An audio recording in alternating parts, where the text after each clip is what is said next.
Imagine this: a young girl, barely old enough to understand the weight of her own heart, gathers the courage to tell her father exactly who she likes.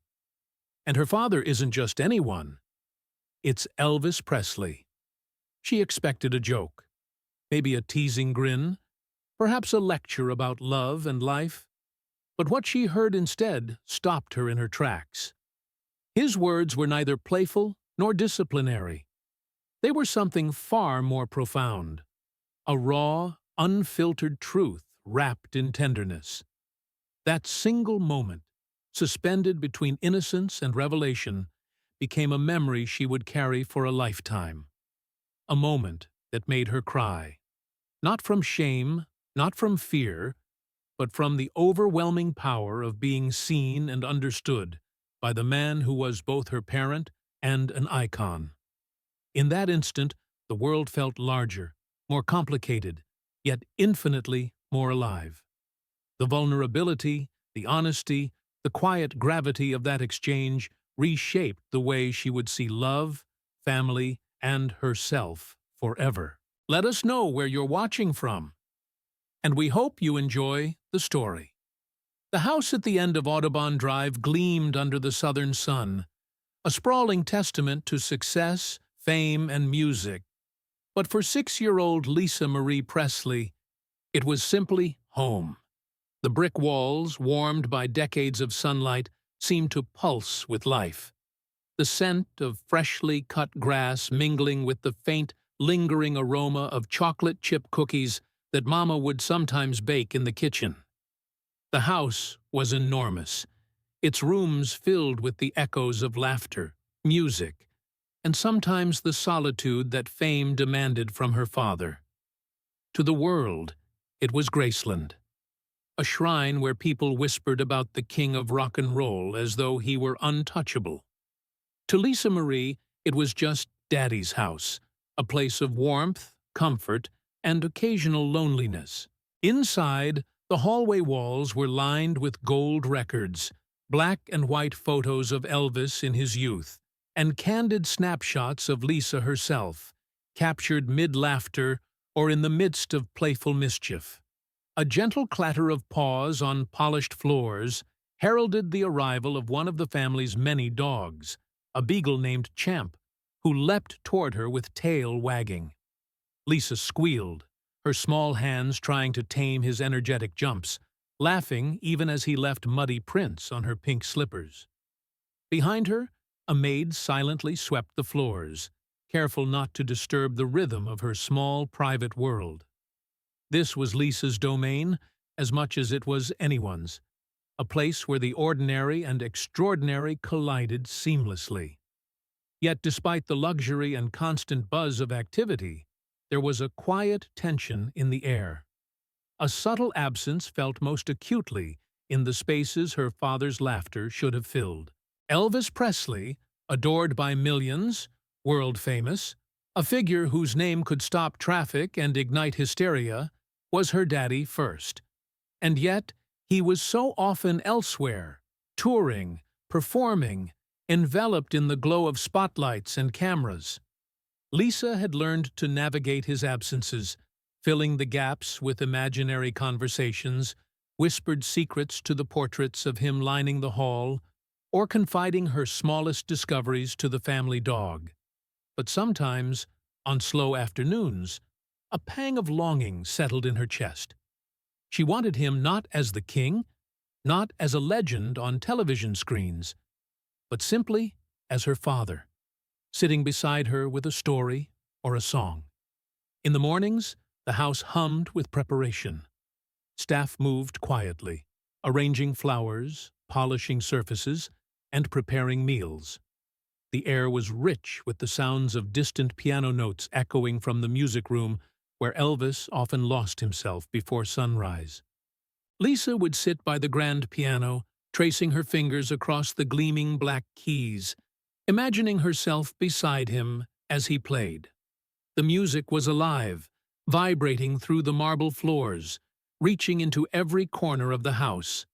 And then, from the corner of the room, she would hear the familiar shuffle of her father's boots. The sound, always slightly delayed, brought a warmth to her chest, a reminder that he had returned, if only briefly, to her side. The contrast between her small, intimate world and the sprawling spectacle of her father's life was stark. Musicians and friends frequented the home, their laughter sometimes filling the grand halls and spilling out into the gardens. Security guards moved with quiet authority, ensuring that Lisa's domain remained safe, even as the outside world clamored for glimpses of the Presley family. For the adults, Elvis was a force, a man whose presence commanded attention, whose talent demanded reverence. But, to Lisa, he was softer, a storyteller, a singer of lullabies, a father who could lift her into his arms and make the world feel smaller, more manageable. When he laughed, it was a warm, enveloping sound, capable of chasing away the ghosts of loneliness that sometimes crept into her room at night. Yet even in this sanctuary, seeds of longing and curiosity began to take root in Lisa's young mind. She noticed the subtle differences in the attention her father gave to others. Friends who visited, musicians who stayed for dinner, the occasional celebrity who stepped through the grand entrance.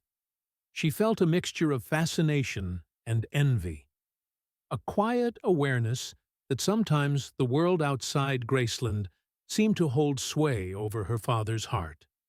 It was not bitterness that grew in her, but a nascent understanding that love and attention could be scarce, even when one's father was the most famous man alive. She began to measure her father's eyes, the small inclinations of his voice, the way his attention could waver and then return to her. In these moments, the ordinary interactions, a game of catch on the lawn, a shared piece of pie, a gentle hug, became treasures, imprinted deeply in her memory. Evenings at Graceland were a different world entirely. The sun would dip behind the magnolia trees, casting long shadows across the lawn. Lanterns flickered in the garden, illuminating the pool where Lisa often imagined mermaids hiding beneath the shimmering surface. Elvis would sometimes sit on the edge of the pool, dipping his toes in the water, and hum softly while she splashed in playful arcs. Other nights he was away, touring, leaving the house quieter than she preferred, the echoes of his presence lingering like a promise she couldn't yet understand. Yet, each return carried with it a reminder. Despite the chaos of fame, despite the adoring crowds and endless obligations, there was always her father, and there was always home. Lisa's perspective was uniquely intimate. Where the public saw a spectacle, she saw nuance, the slight crease in her father's brow when he was tired, the way he hummed a line of a song before committing it to memory, the quiet moments when he spoke not as a king, but as a man, sometimes vulnerable, sometimes playful, always profoundly loving. In her mind, she began to draw contrasts, unconsciously preparing for a future confrontation with the complexities of affection, admiration, and longing. She observed, internalized, and stored these fragments, the laughter, the absent moments, the sudden touches of attention. Little did she know that these early impressions, these quiet, precious windows into her father's world, were laying the foundation for the moment she would first confront the stirrings of her own heart. By the time the sun disappeared completely, leaving Graceland bathed in a deep, silvery twilight, Lisa had settled into the rhythm of her home. She had learned to navigate the presence of a man who was larger than life, yet still her daddy.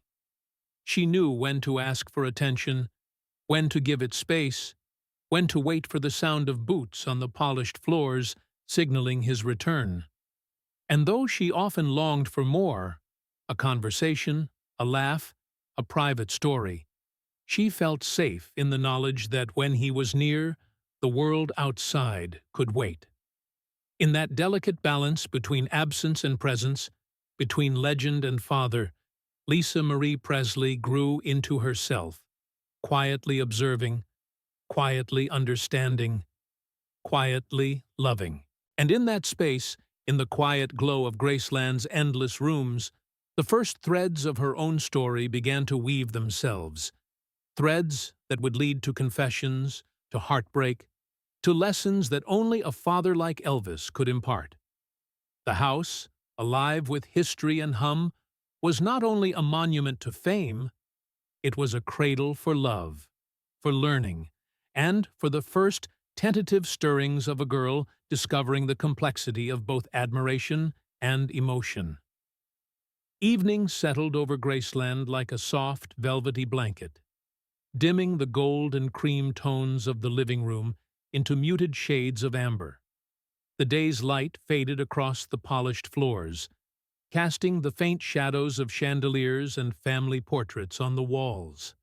Lisa Marie sat cross-legged on the velvet rug near the grand piano, her small hands fidgeting with the frilled skirt of her dress, twisting the hem nervously as her wide eyes darted toward the figure in the doorway.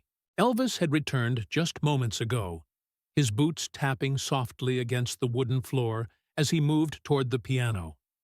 The traces of a long rehearsal clung to him, his hair slightly damp, a smudge of chalky powder from the stage lights still on his forehead, the faint smell of cologne mixed with sweat and song. There was a weight in his step that only those closest to him could sense.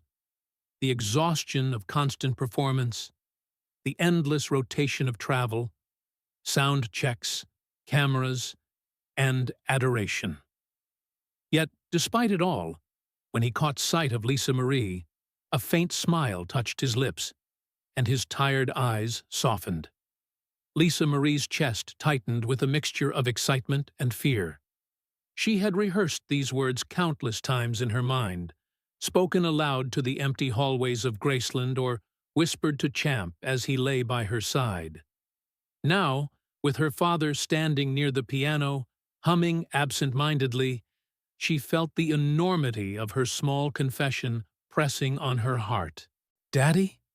she began, her voice trembling like a fragile note suspended in air. The word caught halfway, and she clutched her favorite doll, as if holding it would anchor her courage. He turned to her, the faintest hint of concern furrowing his brow. "Yes, baby girl?" His voice, though gentle, carried a weight that made her suddenly aware of the seriousness of her own thoughts. She swallowed hard, trying to keep the tremble from her lips, the enormity of what she was about to say nearly pinning her tongue. Finally, she managed, "Daddy, I like a boy from my school." For a moment, the room seemed to still. The usual background noises, the ticking of the ornate clock, the distant rustle of leaves in the garden, the soft croak of a frog by the pool, vanished into the space between them. Lisa's heart beat audibly in her chest. She felt as though her secret had been carried across a precipice and now hung trembling in midair. Elvis's expression shifted, slowly, deliberately. Gone was the playful twinkle, the teasing smirk he sometimes reserved for her silly antics. Instead, he stood there, eyes fixed on her with a seriousness that made her feel older, as if she had suddenly grown into someone capable of understanding more than her years should allow. "Tell me about him," he said softly, stepping closer and kneeling so that he was at her eye level. The words were simple, but the weight behind them made her stomach flutter. What do you mean?" she whispered. Her voice was small, fragile, yet desperate for approval, for understanding. She feared laughter, scolding, or the casual dismissal she imagined a different father might have delivered. "I mean, what's his name? Why do you like him? Has he said anything to you?" His tone was measured, curious, but never prying. It carried a respect for her feelings, a recognition that what she felt mattered, even if it was something as seemingly trivial as a crush at school. Lisa's cheeks flushed, warmth creeping across her face. She had never expected him to care enough to ask. Her small fingers tightened on her doll, and she fidgeted, uncertain where to start. "His name is Tommy," she mumbled. He's funny, and he shares his crayons, and sometimes he makes me laugh so much I can't breathe. And I don't know. I just like him." Her words spilled out in a tumble, unpolished and innocent, yet somehow profound in their sincerity. She looked up at him, searching for any hint of disapproval or ridicule, any suggestion that she had said something wrong. Instead, she found something entirely unexpected, a look of deep consideration, a gaze that was warm but contained a gravity that made her feel as though her feelings had suddenly become something sacred. "Lisa Marie," he said, after a long pause, his voice low and careful. "That's a very brave thing to tell me." He reached out, gently lifting her chin with a fingertip, his touch both tender and grounding. "You're growing up, and that means you're feeling things that are new and confusing. It's okay to like someone. It's okay to be nervous about telling someone you trust." Lisa's small shoulders relaxed slightly, the tension in her chest easing with the cadence of his voice. She had expected laughter or a joking remark, something to make her feel small or foolish. But instead, she felt the full weight of his attention, his presence enveloping her like a shield. Do you think he likes me back?" she asked, uncertainty shading her words. Elvis's gaze softened, his eyes reflecting a mix of memory and empathy. "Well," he said slowly, choosing each word, "sometimes it's hard to know what someone else feels, especially at your age. But what matters is this: your feelings are real, and they deserve respect. And the right people, those who are good and kind, will care for you, not because of anything else." Lisa's heart thumped in her chest, and tears she hadn't realized she was holding threatened to spill. There was something in the way he spoke, in the gravity of his tone, that made the ordinary act of liking a boy feel monumental, important, even sacred. In that moment, she felt seen in a way she had rarely experienced, not as the daughter of a legend, not as a public curiosity, but as Lisa Marie, the little girl navigating feelings too big for her years. The evening deepened around them. The fading sunlight filtered through the lace curtains, casting delicate patterns across the carpet. The soft glow of the lamps made the room feel cocooned, protected, a world apart from the constant intrusion of the outside gaze. Lisa leaned slightly against him, sensing both the enormity of his fame and the intimacy of the space they shared. She realized, perhaps for the first time, that her father could be serious without being harsh, concerned without being fearful, loving without being conditional. "Thank you for telling me," he whispered finally, his voice almost reverent. "It means you trust me, and that trust, that's the most important thing in the world." He ruffled her hair gently, a gesture so small yet so profound that Lisa felt the tremor of emotion echoing through her chest.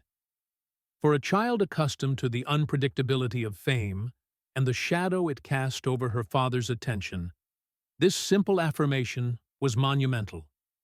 The room was silent again, save for the faint ticking of the clock and the soft hum of the night beyond the windows.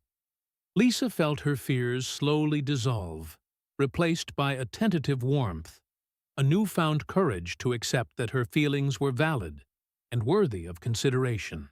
And as she glanced at her father, seated now beside her with that rare, unguarded attention, she understood something subtle yet powerful. This moment, this quiet evening, was a beginning. A first lesson in trust, in love, and in the kind of guidance only a father who truly listens could give. In the hushed comfort of the Graceland evening, with the shadows lengthening and the world beyond the walls paused, Lisa Marie Presley took her first steps into the complex territory of the heart, held steady by a father whose presence was, in that instant, as grounding as the earth beneath her feet. The night deepened in Graceland, thick and velvety, wrapping the estate in a hush that felt almost sacred. Outside, the moonlight spilled in thin slivers across the manicured gardens, touching the pool and casting long reflections that rippled with the slightest breeze. Inside, the living room was dimly lit by a single lamp, its glow soft and golden, as if the house itself had exhaled and held its breath. Lisa Marie sat cross-legged on the carpet, her doll tucked under her arm, still trembling slightly from the confession she had made earlier. Her father, Elvis, had not left her side. Instead, he had knelt down to meet her gaze, his hands resting lightly on his knees, his face unflinching, attentive, utterly present. "You know, baby girl," he began, his voice low, careful, measured in a way that suggested the importance of what he was about to say. Lisa's eyes widened, and she leaned slightly forward, clutching her doll with both hands. She had expected either laughter or perhaps a quick change of subject, but the gravity in his tone made her heart skip a beat.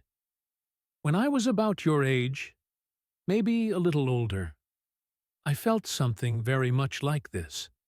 Something I didn't fully understand at first." Lisa Marie's lips parted slightly. She had never heard him speak like this before. Not about himself, not about anything beyond music, tours, or the occasional joke to make her laugh. Her father's fame had always seemed untouchable, his life impenetrable, a spectacle carefully orchestrated. Yet now, in this quiet corner of Graceland, he was simply human. "I had a girl once," he continued, his eyes far away for a moment, shadowed by memory. "Her name was Dixie. We went to school in Tupelo, back before anyone even knew who I was going to be. I liked her, and I was scared. Scared of losing her, scared of saying the wrong thing, scared that she wouldn't like me back. Every day felt like balancing on a wire I couldn't see, with the whole world watching." Lisa's hands tightened around her doll. She had never imagined her father, the king, feeling fear or doubt. To her, he was an immovable force, a hero who could light up entire arenas with nothing but a smile or a note held just so. And yet, here he was, confessing a childhood terror so familiar, so tender, that her small heart ached to understand it. "I wanted to protect that feeling, protect her, but I didn't know how," he said, his gaze finally returning to hers. His eyes were shimmering, not with tears, but with the weight of truth. "And sometimes I made mistakes. Sometimes I let my own fear get in the way of what mattered most. I didn't want to lose her, but I was learning, just like you are learning now, that feeling something deeply means being brave enough to let yourself be seen. And sometimes it hurts." Lisa Marie's small chest heaved with the effort of understanding. Her mind, so used to seeing her father as untouchable, now wrestled with the enormity of his words. She felt a lump in her throat, a surge of empathy that made her want to cry. And then, almost before she could stop it, tears welled in her eyes, blurring the golden lamplight into shimmering halos around him. "You see, baby girl," Elvis continued, kneeling closer so his knees touched the carpet, "love isn't about fear. Love isn't about keeping someone because you can, or because you think it's safe. Love is about trust. Love is about respect. It's about knowing someone cares for you, for who you are, not for the world's applause or the songs you sing." Lisa's tears spilled over then, hot and sudden, but not from anger or frustration, purely from the weight of understanding. She felt the magnitude of her father's compassion, the depth of his patience, and the clarity of his words. She realized that in this room, in this moment, she was being given a gift far greater than anything money or fame could provide. The lesson that love, real love, is something sacred, something gentle yet unbreakably strong. Elvis reached out, brushing her damp cheeks with the back of his hand, the gesture tender and deliberate.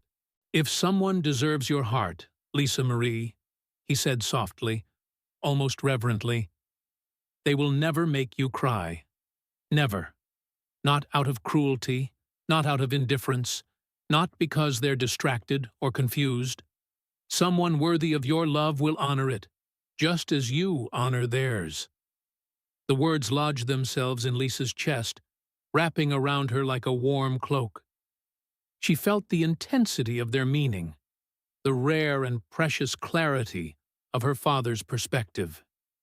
Every fear she had carried about her feelings, about being judged or misunderstood, seemed to fall away, replaced by a fragile but resolute sense of confidence. For a long time, the only sounds were the gentle tick of the clock and the occasional whisper of a night breeze against the curtains. Lisa's shoulders relaxed, her tears subsiding as she leaned slightly against her father.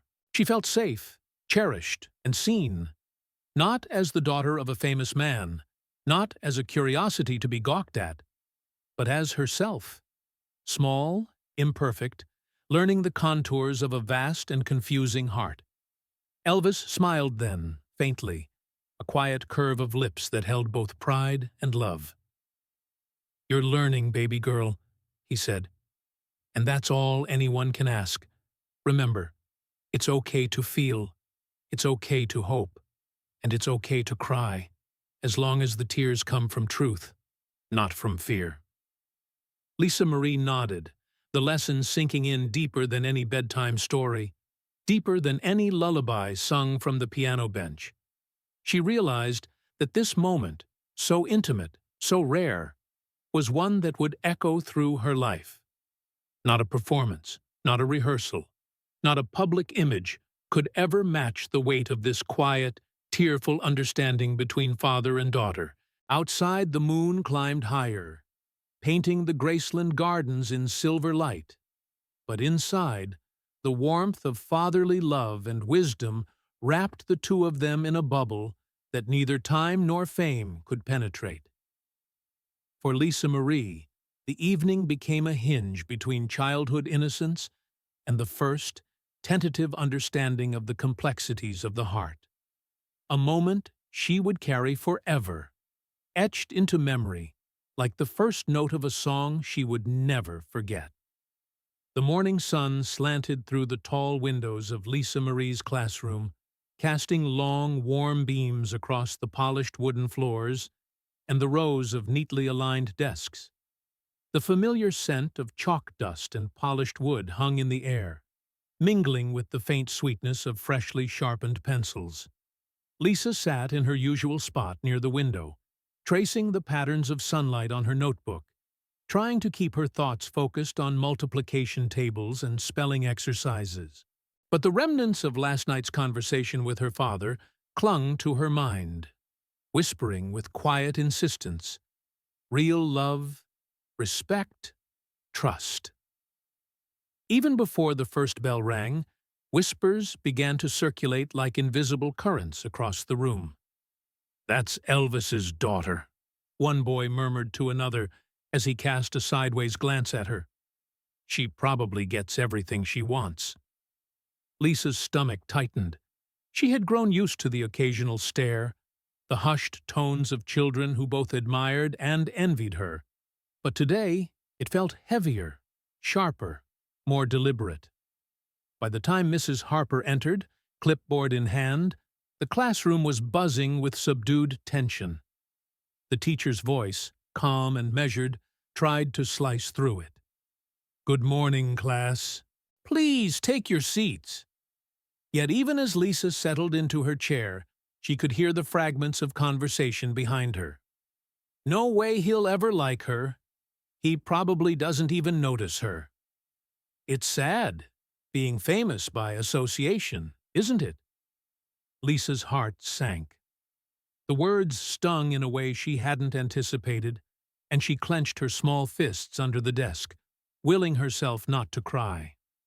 Her father's words from last night, the gentle lesson about love and self-worth, tried to anchor her, but the weight of being constantly compared, constantly measured against the legend of her father, pressed on her chest like a heavy blanket. At recess, she lingered near the edge of the playground, watching the other children run and play with a mix of longing and hesitation. She spotted the boy she liked, Mark, sitting under the shade of a large oak, his lunchbox open in front of him. He waved to a group of friends, laughing easily, unaware, or perhaps purposefully indifferent, to her presence. When he finally looked her way, his eyes flicked over her quickly, a mixture of shyness and uncertainty flashing across his face. He didn't smile. He didn't run over. He simply returned to his friends, and Lisa felt an unexpected pang of hurt. The other children's whispers didn't help. "He probably won't even talk to you," one girl said. "Why would he? He's just a regular kid, and well, you're the king's daughter." The words were sharp, precise in their cruelty, and Lisa felt the familiar swell of frustration mixed with shame. She had never wanted fame, never wanted to be measured by her father's shadow, but in that moment, the reality of it pressed down on her like a stone. By midday, Lisa could hardly concentrate on her lessons. Her notebook remained mostly blank.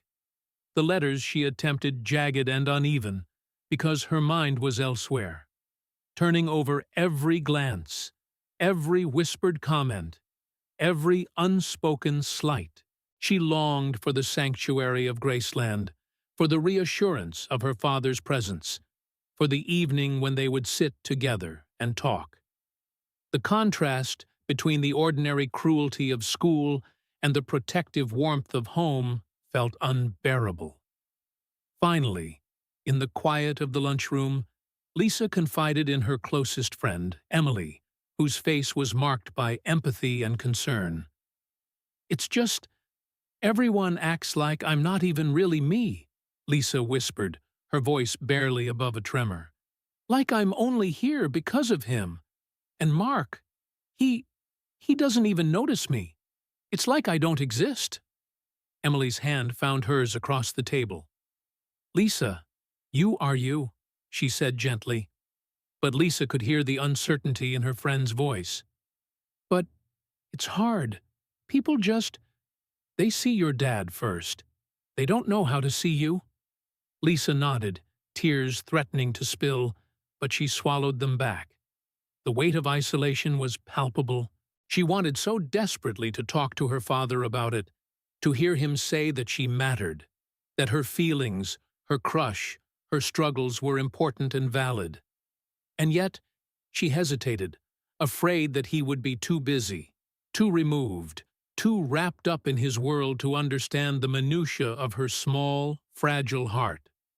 What she didn't realize was that he had already begun to notice. Back at Graceland, Elvis moved through the rooms with quiet attentiveness, observing subtle signs, the way her shoulders slumped in photographs, the momentary shadow that crossed her eyes, the restless tapping of her foot as she spoke to Emily. He remembered his own childhood, the sting of being different, of being measured and misunderstood. He understood that the pressure of expectation, of being forever associated with someone larger than life, could be suffocating, even for a child. That evening, as Lisa returned home, dragging herself through the familiar front doors of Graceland, she felt both relief and apprehension. The estate shimmered in the late afternoon sun, every familiar corner echoing with the sounds of a life both ordinary and extraordinary. She noticed the subtle bustle of the household, The staff moving quietly, the soft hum of a distant television, the muted clink of silverware from the dining room. And then, in a moment, both accidental and deliberate, Elvis caught her in the hallway, his eyes locking onto hers. There was no need for words. His gaze held understanding, a depth of recognition that cut through the loneliness she had carried all day. He didn't ask her to explain, didn't lecture her about resilience or toughness. He simply nodded, small and precise, acknowledging the weight she bore without burdening her further. And in that instant, Lisa felt a flicker of hope, that even amidst the constant noise, the scrutiny, the whispers of schoolmates, she was seen, she was important, and she was not alone. Later, in the quiet of her room, she replayed the day in her mind, the sharp edges of peer cruelty softened by her father's unspoken reassurance. For the first time that morning, she realized that while the world might try to define her by the shadow of her father, her own heart had its own measures, its own truths, and that these truths were sacred. She hugged her doll tightly, feeling a warmth spreading in her chest, a small, defiant resilience. Lisa Marie knew that tomorrow the playground would still be full of whispers and sidelong glances, that Mark might still look at her with uncertainty, but she also knew that she had a foundation, a secret anchor in her father's understanding. She had tasted a fragment of what it meant to be truly seen, and that small piece of light would guide her through the shadows of her childhood trials, one day at a time. The house was quiet, but for the faint hum of the ceiling fan in Lisa Marie's bedroom, a gentle whirl that seemed to lull the world into a softer rhythm. Yet, sleep eluded her. The echoes of playground whispers, the uncertain glance from Mark, and the sting of being constantly defined by her father's fame replayed in her mind like a stubborn refrain. She turned in bed, hugging her favorite blanket tightly, wishing desperately for the familiar warmth of her father's presence to wash away the day's unease. Then, a sound drifted through the corridor, soft, deliberate, almost imperceptible, the delicate rhythmic press of piano keys. Her father. He often played late into the night, a habit she had grown to recognize. The music was gentle, almost melancholy, yet threaded with a quiet resilience, as if each note carried his thoughts, his fears, and the unsaid emotions that words alone could never capture. The melody pulled her from her room, compelling her to rise and follow it through the dimly lit halls of Graceland. Lisa padded softly across the cool marble floors, her bare feet silent, until she reached the music room. There he was, seated at the grand piano, his fingers gliding over the ivory keys with a practiced ease that belied the tension in his posture. His face, partially illuminated by the soft glow of a single lamp, revealed a rare vulnerability, one she had never seen before. She hesitated at the doorway, unsure whether to announce her presence or remain hidden, yet something inside her urged her forward. "Daddy," she whispered, her voice barely more than a sigh. Elvis's hands stilled on the keys, and for a moment, silence filled the space between them. Then he looked at her, his eyes holding that familiar warmth, but now softened by a shadow of fatigue and reflection. "Hey there, baby girl," he said, his voice low and gentle, carrying the faint timbre of exhaustion mingled with tenderness. "Come here." She moved closer and perched on the piano bench beside him, feeling the cool, polished wood beneath her legs.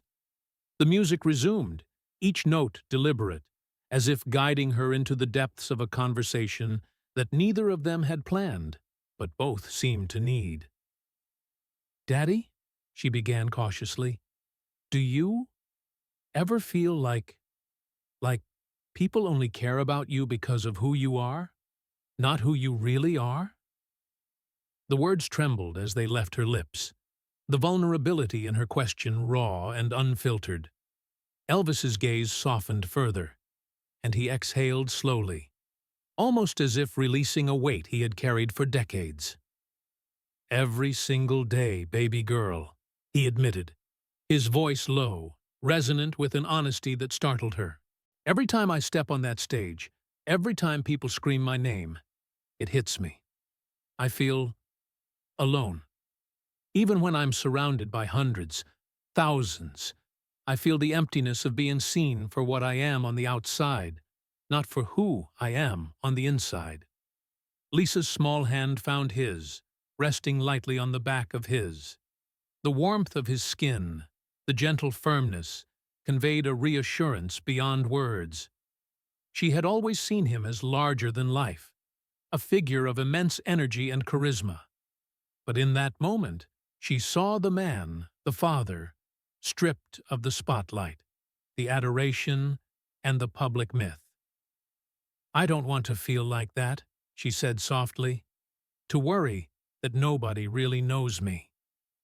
Elvis's fingers continued to hover over the keys, occasionally pressing a note, letting it resonate in the stillness. "Baby, everyone feels it at some point. The fear that you're not enough, that your worth is tied to something outside of yourself. It's human. I felt it when I was your age, and I feel it now. But what matters truly is finding those who see you. Not the name, not the fame, not the shadow behind you. Love, real love, only comes when someone values the soul, the heart, not the surface." Lisa's eyes widened as she processed his words, the gravity of them sinking deep into her chest. She had never heard him speak like this, not to the public, not to friends, not even in his quietest interviews. It was as if he were sharing a secret, a lifeline, a piece of his own fragile humanity, with her alone. I think I understand," she whispered. "But it's scary, Daddy. Sometimes I just feel small, like I don't matter on my own." Elvis nodded, his hand tightening slightly over hers. "I know, baby girl. I've felt that too. And it's okay to feel that way. It's okay to be scared, to doubt yourself. What matters is that you keep looking, keep searching for the people who see you, the real you. And when you find them, you'll know. And those people, they won't make you cry from fear or shame. They'll make you feel safe, seen, loved." Lisa rested her head lightly against his shoulder, the music wrapping around them like a protective cocoon. Her mind replayed the cruel words of her classmates, the indifferent glance of Mark, and she realized that the fear that had tightened her chest all day was beginning to loosen, replaced by the warmth of understanding and the power of her father's empathy. They sat there together, the only sounds the soft resonance of the piano, the occasional distant creak of the house settling, and their shared breathing. The night stretched on, the quiet intimacy of the moment imprinting itself indelibly in her memory. For the first time, Lisa saw that vulnerability was not weakness, that even the strongest people could feel fear and doubt, and that sharing those feelings with someone who cared could transform them into strength. When she finally rose to leave, Elvis gently brushed a stray strand of hair from her face and whispered, "Remember this, baby girl. The most important love is the one that sees you for who you truly are. Never forget that." Lisa returned to her bed with a new sense of reassurance, her heart lighter, the shadows of the day dissipating. She knew the playground would still hold its uncertainties, the whispers of classmates still sharp and intrusive, but she had tasted something stronger, something enduring. She had seen her father not just as the king of rock and roll, but as a man who understood the quiet struggles of a child's heart. And with that understanding She felt an unspoken promise settle in her chest. She would face the world bravely, carrying his lesson in her own heart. The soft strains of piano continued to drift through the house long after she had closed her eyes, each note a gentle echo of his love, a melody of reassurance that would linger far beyond the night. The afternoon had been relentless at school. Lisa Marie had spent the day enduring whispers, stifled giggles, and sidelong glances.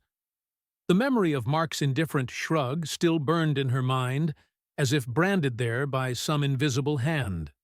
The weight of being Elvis's daughter had never felt so heavy, so suffocating, and by the time the final bell rang, her small frame sagged under the pressure. She trudged toward the family car, her backpack sliding awkwardly down one shoulder, thinking of how the world seemed to measure her, not by her laughter, her kindness, or her curiosity, but by the shadow of her father's legend. She wondered if she would ever be seen for herself, rather than for the crown she carried by birthright. Inside Graceland, the house seemed impossibly vast, the quiet hum of servants going about their duties creating a sterile kind of calm. Lisa wandered aimlessly into the living room, her thoughts a tangle of frustration and sadness. That's when she felt his presence, unmistakable even without a word. "Hey, baby girl," Elvis said softly, his voice cutting through the haze of her disappointment. He had been watching her from across the room, noting the slump of her shoulders, the distant look in her eyes. "Come on, let's take a little drive." Lisa blinked in surprise. She hadn't expected him to notice or to act. She hesitated, uncertainty fluttering in her chest. But then she saw the gentle seriousness in his eyes, the quiet insistence that this was something she needed, and she nodded. They stepped into his Cadillac, the engine rumbling to life with a reassuring purr. The night had already begun to stretch its arms over Memphis, wrapping the streets in an inky velvet, punctuated by glowing amber streetlights. They drove without a destination at first, the rhythmic hum of tires over asphalt creating a meditative cadence. Lisa, tucked into the passenger seat, felt a mixture of apprehension and curiosity, sensing that this was more than a simple joyride. Finally, they arrived at a small diner, a place that seemed frozen in time with its neon signs buzzing faintly and vinyl booths that gleamed under the overhead lights. Inside, the chatter was muted, the smell of coffee and frying bacon enveloping them in comforting warmth. Patrons looked up, their eyes widening in recognition as Elvis walked in beside her. Lisa's heart thumped, her cheeks flushing. She had seen her father perform on stage countless times, had felt the roar of thousands of voices.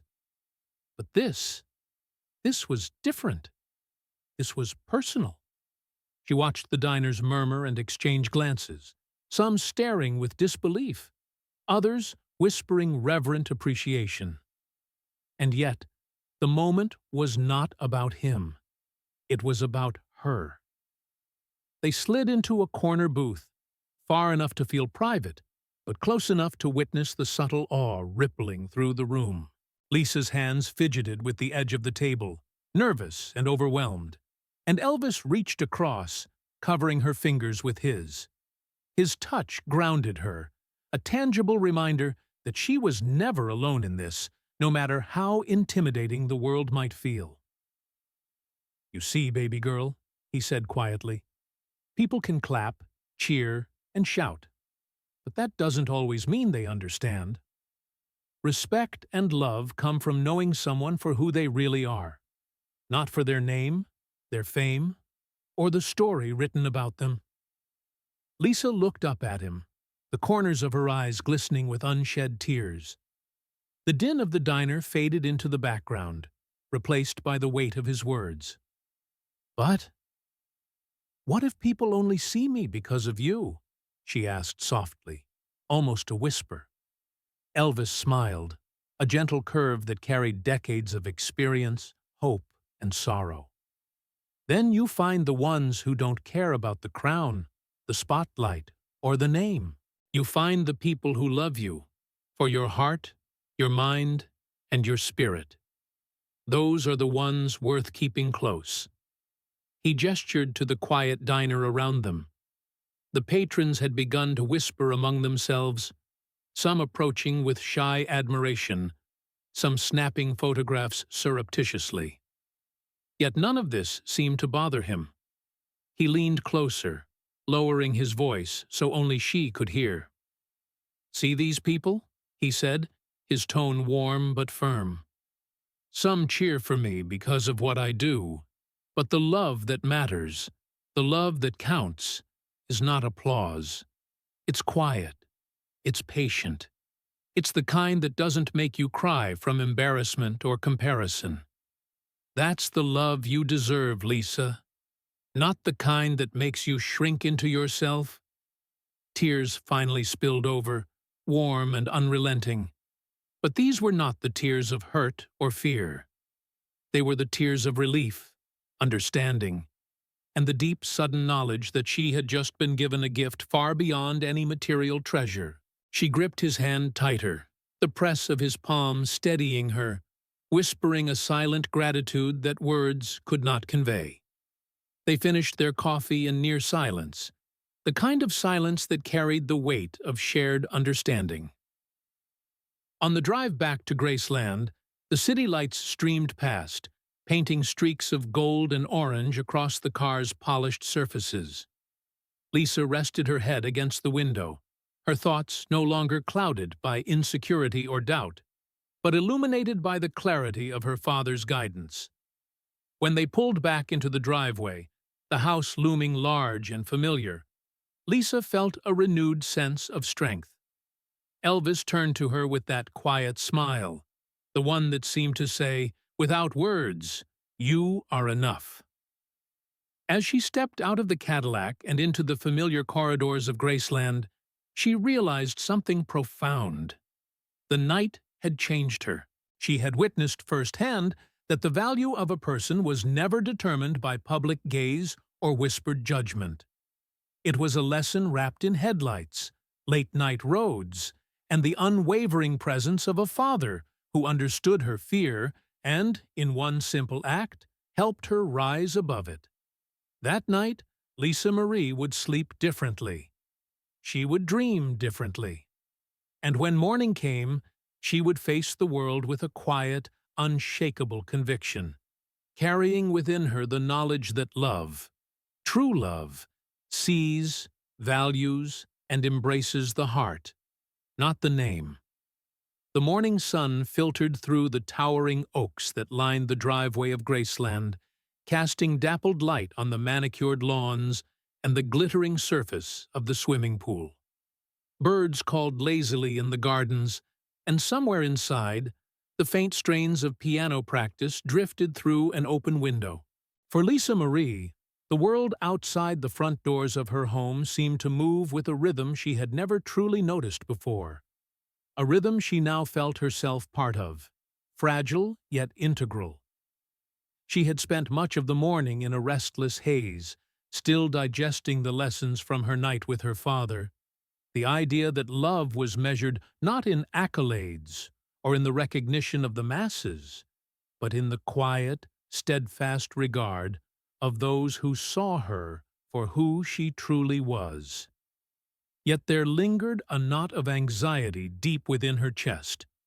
Today, that anxiety would meet its challenge. Elvis appeared at the doorway of her room with his usual soft authority, dressed in a casual shirt and slacks, his hair slightly tousled from the early hour. "Lisa," he said gently, "I have someone I'd like you to meet today. Are you ready?" She followed him downstairs, curiosity mingling with a nervous flutter she could not name. As they approached the front entrance, she noticed a boy standing hesitantly on the manicured lawn. Her breath caught. It was him, the boy from school, the one whose presence had sent her thoughts spinning for weeks. He looked out of place, dwarfed by the grandeur of Graceland, his hands stuffed awkwardly into the pockets of his jeans, his hair slightly mussed from the early morning ride. Lisa froze for a moment, a swirl of conflicting emotions taking her prisoner. Excitement warred with embarrassment, hope with fear. She had never expected her father to orchestrate this, to bring him into their world, to blur the lines between the extraordinary life she lived and the ordinary experiences of a child growing up in Memphis. Elvis, ever perceptive, noticed her hesitation. "Go on," he said with quiet encouragement. "You can do this. Just be yourself." Swallowing hard, Lisa took a tentative step forward, then another, until she stood just a few feet from him. "Hi," she said, her voice barely above a whisper. The boy looked up, his expression a mixture of awe and disbelief. "Hi," he replied, his own voice uncertain, tinged with the awareness that he was walking into a space far removed from the confines of his everyday life. Elvis, sensing the fragile tension, decided to remove any trace of awkwardness. He approached the boy with his characteristic warmth and genuine interest, kneeling slightly to meet him at eye level. "Good to see you here," he said, shaking the boy's hand with sincerity. "You're welcome anytime. Just remember to be yourself. That's all anyone needs." Lisa watched, her eyes wide, as her father treated the boy not as a guest in the home of a superstar, but as a person, respected, acknowledged, and accepted without judgment. The boy's shoulders relaxed, his initial nervousness melting under the ease of Elvis's presence. For the first time, Lisa saw him not as someone distant or indifferent, but as a peer, a potential friend, someone who could see her not as the daughter of a legend, but as Lisa Marie herself. They spent the morning exploring the grounds. Elvis showed the boy the old tennis courts where he sometimes practiced, the edge of the pool where he liked to sit and play his guitar, even the hidden paths behind the garden hedges where sunlight filtered through in golden shafts. Lisa followed close behind, her earlier anxiety dissolving in the warmth of shared laughter and simple human interaction. At lunch, Elvis had the trio seated in the breakfast nook, away from the usual formalities of the main dining room. Plates of sandwiches and fresh fruit were laid before them, but the meal was secondary to the dialogue unfolding at the table. Elvis engaged the boy in conversation about school, hobbies, and music, drawing him out gently, ensuring that every word carried respect rather than intimidation. Lisa watched in quiet astonishment, noting the way her father's attention made the boy feel seen in a manner she had rarely witnessed outside of intimate family moments. The boy laughed, genuinely, freely, without the awkwardness that had shadowed him when he first arrived. Lisa felt a rush of gratitude and wonder, realizing that her father had created a space where she could finally be understood, a place where labels and expectations could fall away, leaving room for authenticity. By mid-afternoon, they had wandered to the rose garden at the back of the estate. The air smelled faintly of blooms and freshly watered soil, a gentle breeze weaving through the paths lined with roses of every imaginable shade.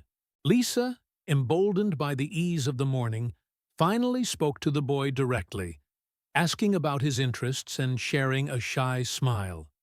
She noticed, with a flutter of delight, that he was no longer seeing her as Elvis's daughter, but as someone intriguing and kind in her own right.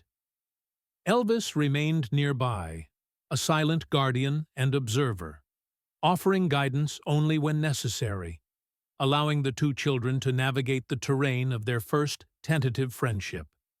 He had never pushed, never prodded, only provided the scaffolding for trust, understanding, and genuine connection. As the sun dipped lower, casting a warm golden hue across the estate, Lisa realized something profound. For the first time, She could imagine a world in which her father's shadow did not define her relationships. She could be herself, and those who truly mattered would see her, not the fame she had inherited. Elvis watched her carefully, a quiet pride in his eyes. He understood that today had not been about showmanship or spectacle. It had been about a lesson in human dignity, the subtle power of respect, and the courage it took for a young girl to step beyond the weight of expectation and embrace authenticity. As they walked back to the house, Lisa's hand brushed lightly against the boy's, a small gesture of trust and newfound understanding. The day had been magical, not in the glittering public sense of her father's fame, but in the private, delicate triumph of connection, compassion, and the first sparks of friendship that could grow without the shadows of celebrity interfering. And in that moment, as the first stars began to appear above Graceland, Lisa Marie understood that her father had done more than invite a boy to their home. He had shown her the extraordinary power of kindness, the quiet strength of respect, and the enduring impact of seeing others as they truly were, without judgment, without expectation, and without fear. The evening settled over Graceland with a quiet grace, the kind that only comes after the sun has tucked itself behind distant hills, leaving the sky a tapestry of deep indigos and soft, lingering purples. The air had cooled, carrying the scent of jasmine from the garden and the faint trace of wood smoke from a distant fireplace. Inside, the house was calm, bathed in the gentle glow of lamps that cast long, soft shadows across polished floors and worn, familiar furniture. Lisa Marie lingered near the back terrace, the cool marble floor beneath her bare feet grounding her as she replayed the events of the day. Her mind was alive with the echoes of laughter, the tentative conversations, and the quiet recognition that she had begun to step into a version of herself that was untethered from the expectations of others. The boy's presence had stirred something within her, an awareness that she could connect, truly connect, with people without the filter of her family's fame. She felt a tap on her shoulder and turned to see her father, his expression thoughtful, his eyes reflecting the fading light. "May I join you?" he asked softly. She nodded, and he settled beside her, the distance between them comfortable, as if words were not always necessary to fill the space. For a long moment, they watched the stars emerge one by one, tiny pinpricks of light against the vast darkness, each seemingly insignificant alone, yet together forming patterns both complex and beautiful. "You handled today very well," he said finally, his voice quiet but firm, carrying the weight of genuine acknowledgement. "I wanted you to see something, not just for him, but for yourself." Lisa turned toward him, curiosity piqued. "For me?" Elvis nodded. "You've spent a lifetime surrounded by people who expected you to be something.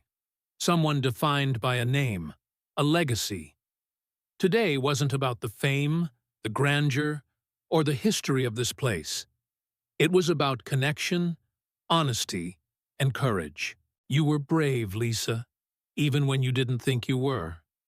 She swallowed hard, the lump of emotion in her throat refusing to dissipate. I didn't feel brave. I was nervous the whole time." "That's exactly it," he replied gently, a small smile tugging at the corners of his mouth. "Bravery isn't the absence of fear. It's stepping forward despite it. You made space for someone else today, and in doing so, you made space for yourself. That is bravery." Lisa's mind replayed the morning, the tentative handshake, the shared smiles, the way the boy's tension had eased in her presence, the quiet moments in the rose garden where they had spoken of books, music, and small, secret joys of everyday life. She realized that each step had been a choice. to see, to listen, to accept. Each choice had carried its own weight, its own significance, far beyond the glittering confines of celebrity.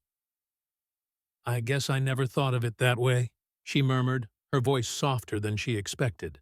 "I thought I had to be someone else, someone bigger than me."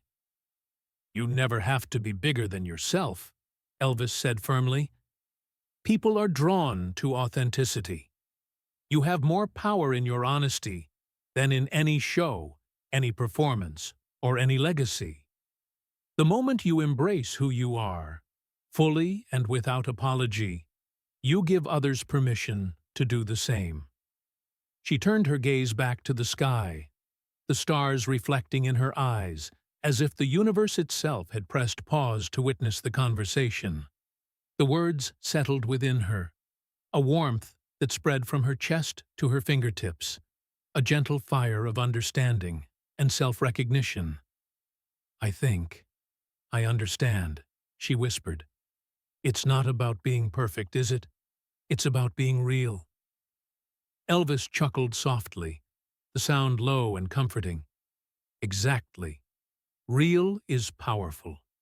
Real is lasting. Real is what people remember long after the applause fades." For a while, neither spoke, content in the quiet companionship of shared reflection. The boy's laughter from earlier still echoed in her mind, mingling with the faint hum of crickets outside. Lisa realized that she had witnessed something extraordinary, not a grand performance, not a spectacle of wealth or fame, but a subtle, profound moment of growth. She had seen the impact of kindness, the courage of vulnerability, and the enduring truth that human connection was worth more than any treasure the world could offer. Finally, she spoke again, her tone lighter, tinged with newfound resolve. "I want to remember this feeling, Dad. Not just today, but every day.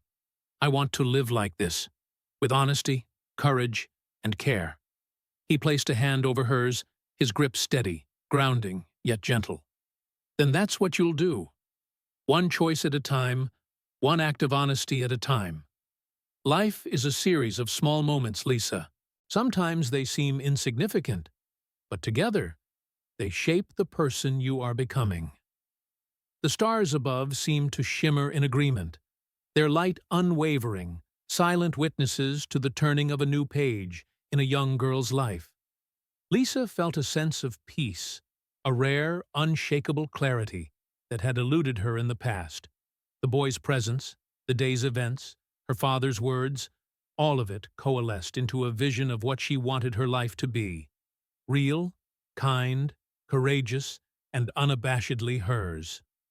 As the night deepened, they stood together on the terrace, the world quiet around them. Lisa knew that tomorrow would bring challenges, doubts, and fears once more. Yet she also knew that she carried within her the tools to face them: awareness, compassion, and the courage to remain true. The boy would be part of that journey too, a reminder that bridges could be built between worlds, that hearts could meet, and that friendship could flourish even amidst uncertainty. And as they turned to go inside, the house welcoming them with warmth and the faint scent of evening meals, Lisa Marie felt a profound sense of gratitude. Today had not only shown her a path toward understanding others, it had illuminated the path toward understanding herself. She was learning, at last, that her own heart, guided by honesty and empathy, was a compass more reliable than any shadow of fame could ever provide. Morning arrived slowly at Graceland, wrapped in a soft haze of golden light that filtered through tall, ornate windows. The house, usually bustling with the rhythms of life and echoes of history, held a rare stillness. Even the gardens seemed to pause, the petals of roses trembling slightly, as if aware that something profound was about to unfold. Lisa Marie moved quietly through the rooms, each step deliberate, carrying with her the calm awareness that had begun to take root in the previous night's reflection. Today was not about grandeur or expectation. It was about closure, understanding, and the unspoken promise of new beginnings. She had spent the night thinking about the lessons her father had shared, the courage it took to be genuine, and the value of small moments of connection. Every word echoed in her mind, shaping the way she approached the day. There was a lightness to her steps, a sense that she had finally begun to release the invisible weight of legacy that had shadowed her for so long. Outside, the boy waited by the fountain, hands stuffed into his pockets, eyes scanning the surroundings with a mixture of anticipation and nerves. When he saw her approach, his face brightened, and for a moment, the world around them disappeared, leaving only two people standing on the threshold of something quietly transformative. "Good morning," he said, voice tentative but sincere. Lisa smiled, feeling an unexpected surge of warmth. "Morning, I'm glad you're here." They walked together through the garden, the fountain's soft murmur providing a rhythm that mirrored the steadying pulse in her chest. Conversation flowed easily, no longer punctuated by hesitation or guarded words. They spoke of simple things: the taste of the morning air, the pattern of sunlight on the marble pathways, the songs of birds that had claimed the garden as their own. Yet beneath the ordinary, there was an extraordinary understanding. Each word was a building block in the quiet architecture of trust and mutual recognition. At one point, they paused near a rose bush, the blooms heavy with dew.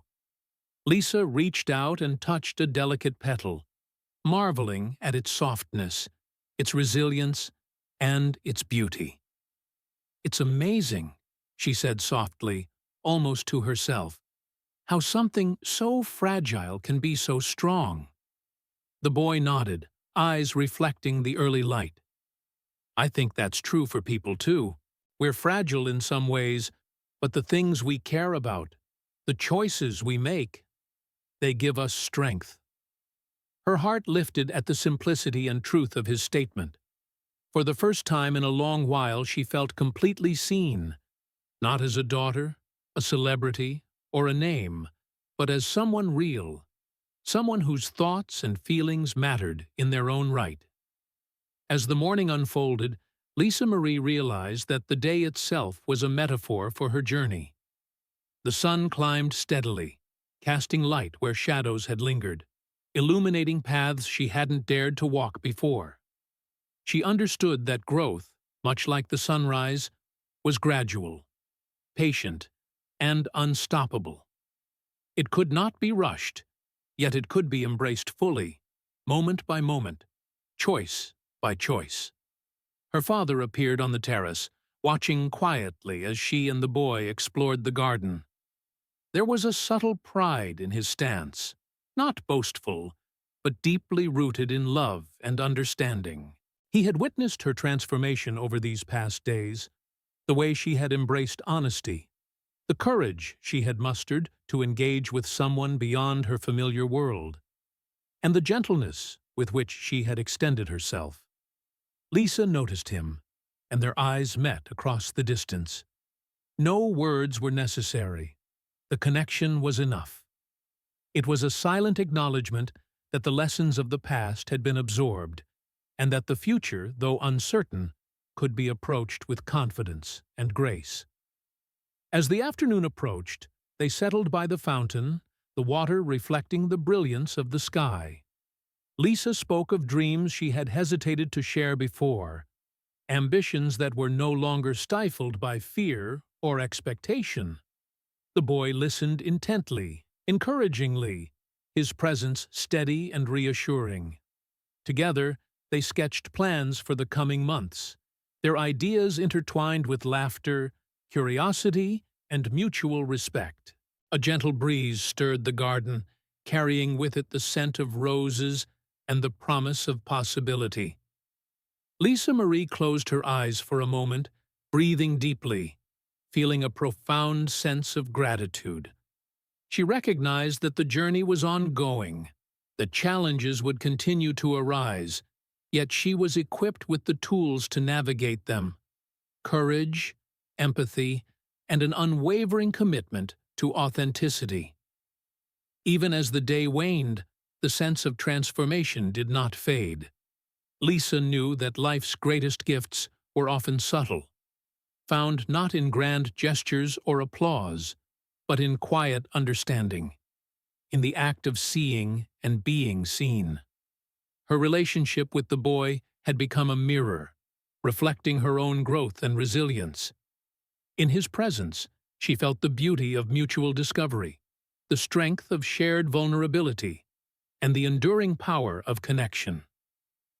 When the sun dipped toward the horizon, casting long golden shadows across the garden, Lisa Marie felt a serene completeness. The journey that had begun with uncertainty, hesitation, and quiet fear had led her here, to a place where she could stand fully in her truth, unafraid of what the world might expect, confident in the choices she had made, and open to the possibilities yet to come. She glanced at the boy, who mirrored her smile, and understood that some connections were meant to last, not through circumstance, but through the honesty and courage that both had nurtured. They remained by the fountain as twilight descended, the world softening into shades of violet and deep blue.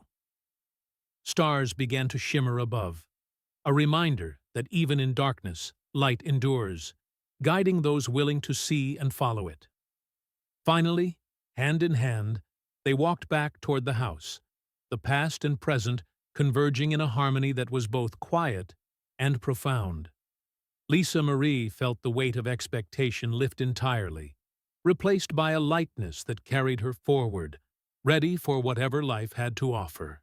And in that moment, she understood the deepest truth she had learned, that living authentically, embracing connection, and choosing courage above fear was not just a lesson.